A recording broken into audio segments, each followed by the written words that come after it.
Vice President Kamala Harris is on her way back to Washington tonight after spending the afternoon in West Michigan. She arrived at Ford International Airport this afternoon and then spoke about reproductive rights at Fountain Street Church in Grand Rapids.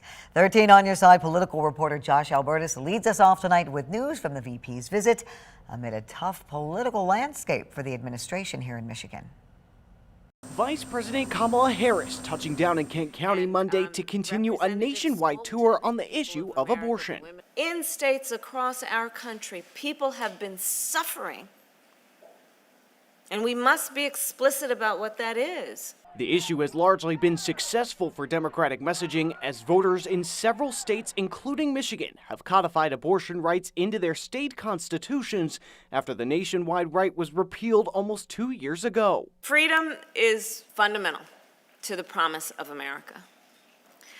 And what we saw over a year ago is the highest court in our land, the United States Supreme Court, the Court of Thurgood and RBG, took a constitutional right that had been recognized from the people of America, from the women of America. Now, while this was the focus for the vice president on Thursday, her trip came under a cloud of electoral uncertainty for the administration.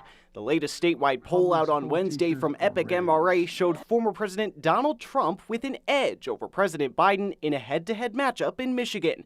It also comes as some, particularly many Arab American voters in the state, have expressed anger over the administration's handling of the Israel-Hamas war and what they see as too much support for the military actions of the Israeli government. There is a whole swath of us, people who are looking at our president and his handling of the situation in Gaza and thinking this is not the way. But the large percentage of undecided voters in Wednesday's poll suggests the state is still very much in play. It's why candidates of all stripes have descended on Michigan in recent weeks and in the days ahead.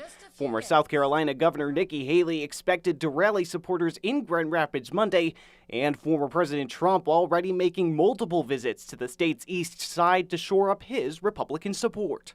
If we win Michigan, we win the whole ball game. The auto workers are going to support this guy like we did in 16, 20. We're going to do it again in 24. But on Thursday, the vice president focusing solely on abortion, saying the stakes, including in Michigan, are too high not to prioritize that fight. Let's understand the connection between all of these issues and the responsibility and the role that we each have to protect these fundamental freedoms and the people of America to be able to make decisions about their own lives and the future of their family.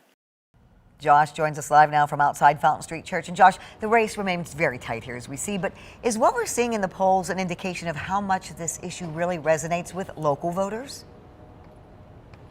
Well, Democrats have really been hammering down on this issue of reproductive rights, especially in the last few days after that ruling out from the Alabama State Supreme Court on IVF or how that could affect IVF. So they've really been hammering down. They've had a lot of success on this kind of messaging, but it's very telling that despite that, you have two major front-running candidates who have both run for this position before. They've both been president before, and yet still a large share of voters in that hypothetical head-to-head are still undecided. That could be a sign here in Michigan of what's been reported more nationally, that some voters are just experiencing voter apathy, disapproval of both major candidates should they become their party's nominees. Juliet. Josh, thank you. The ballot proposal